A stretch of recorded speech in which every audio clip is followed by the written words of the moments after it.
couple of years ago, I gave a sermon on Palm Sunday that was around this idea of a question of, if you had a theme song, what would it be? And I joked that day that if I had to have a theme song, my theme song would probably be Hold On, I'm Coming by Dave and Sam. You know the oldie, hold on, da, da, I'm coming. Yeah. And I said this because I am almost always accidentally late. And I say accidentally because I really do love and value being on time, but the fact that I'm late is actually a contradiction to that value that I hold. So since I now publicly joked with my whole congregation about this in a sermon, my family love using this song to tease me on a regular basis. Like, say we're all trying to get into the car to make it to hockey on time, and I'm always just organizing one last thing at home. My kids will start singing, hold on, I'm coming. Or when we are leaving somewhere and I say, okay, we're leaving at 10 o'clock and I'm trying to be really firm, but then there's like 3 more things I just got to take care of super quick so that we're nice and organized. My husband will sit there and go, and he'll tease me this hold on, I'm coming. I know I did this to myself.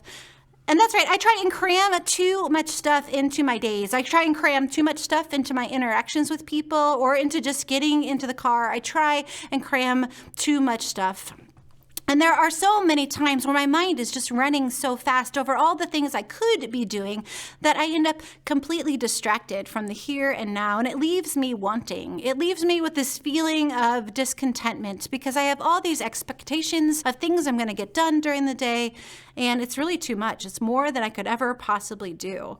And if I'm able to distract myself enough during the day and get away from my worries or keep going with my to-do list, then guess what happens? At 2 or 3 in the morning, I will wake up with these same worries and these same distractions. And I know that I'm not the only one who wakes up in the middle of the night thinking through the things that they left undone. It seemed to me that there are a lot of messages out there trying to take away our sense of peace. Many messages out there that are trying to drum up fear in our world, or scarcity, or anxiety, or discontentment, or even further conflict in this complicated world.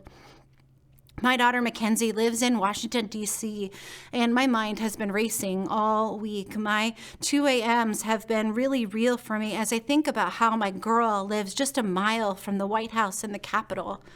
I had sent her back to school with some pepper spray, and her roommate's dad sent her a kind of club for their apartment door just to keep it double locked just in case, even though she's on the 3rd floor in a locked building. I know that there are stressors out there like divisions in families that take up our brain space and make us worried. We're told this week, we've been told to stock up on gas or stock up on food just in case something happens this week. And social media, they have these algorithms that just continue to propagate and reinforce our fears and our continued discontentment. I mean, think about it for a second. When we're distracted, when we're running from one thing to another, when our minds are so far ahead in the future that it disrupts our sense of peace right here and right now, there's always somebody trying to sell us something that we think that can maybe fix or quench this anxiety or quench this discontentment, because fear is a big marketing motivator.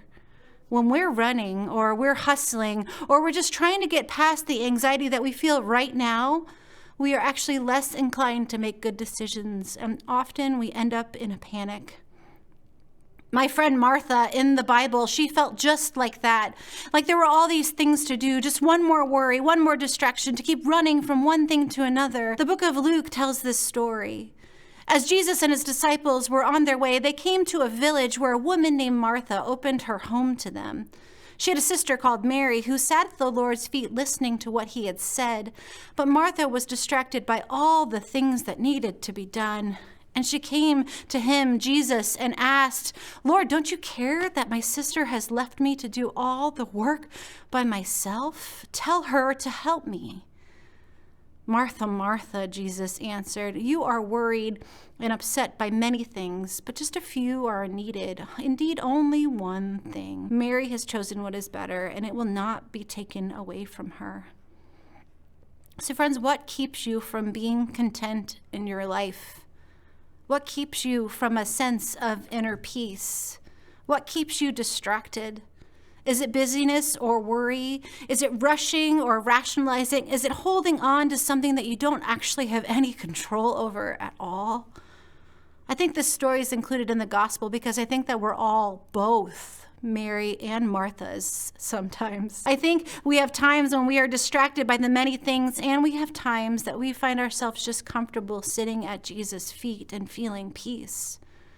So this is my encouragement for you today. Whenever you are watching this, just take a minute. Breathe. Stand your sacred ground. Quit rushing. Release your worries and take a break.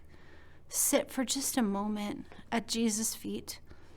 Knowing that it's there at Jesus' feet is where we find our contentment and where we find our missing peace. Friends, in every decision in life, in every place where things throw you for a loop, remember that Jesus has got you. And if you know somebody who could use this message today, somebody who's missing a sense of inner peace, would you do me a favor? Would you go ahead and share this with them? If you're somebody who's watching on Facebook, would you please go ahead and like our page? And if you're joining us on YouTube, would you hit subscribe? If you're joining us on cable access, we're so honored that you are here. Will you invite someone with you tomorrow as we continue to uncover the missing piece? Thanks.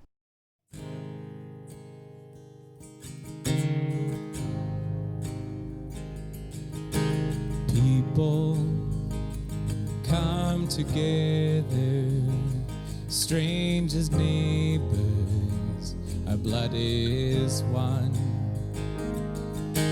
Children of generations,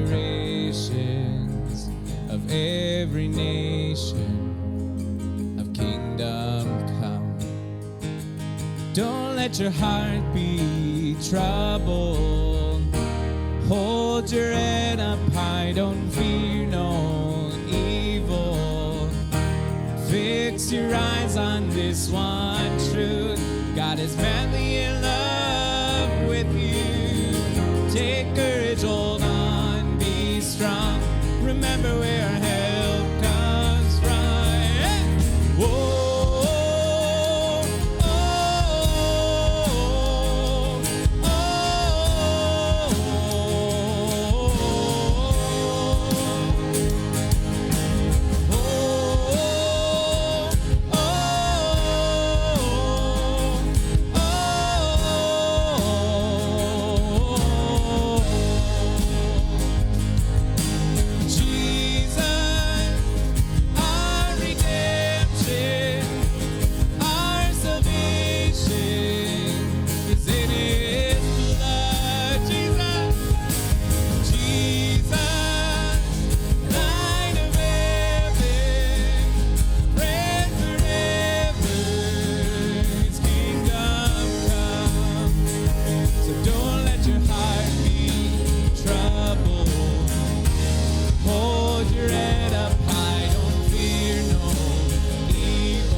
Let the praise go up as the walls come down.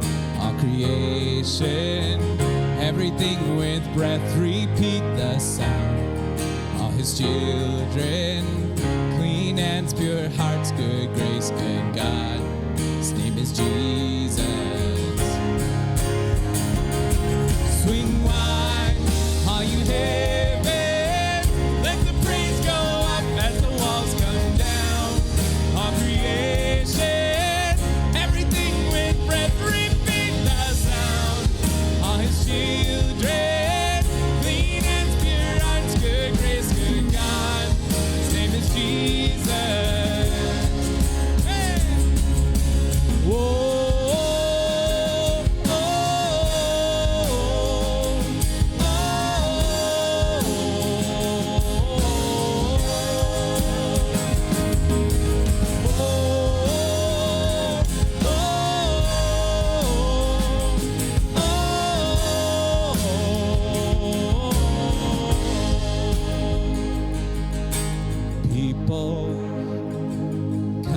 together, strangers, neighbor, our blood is one.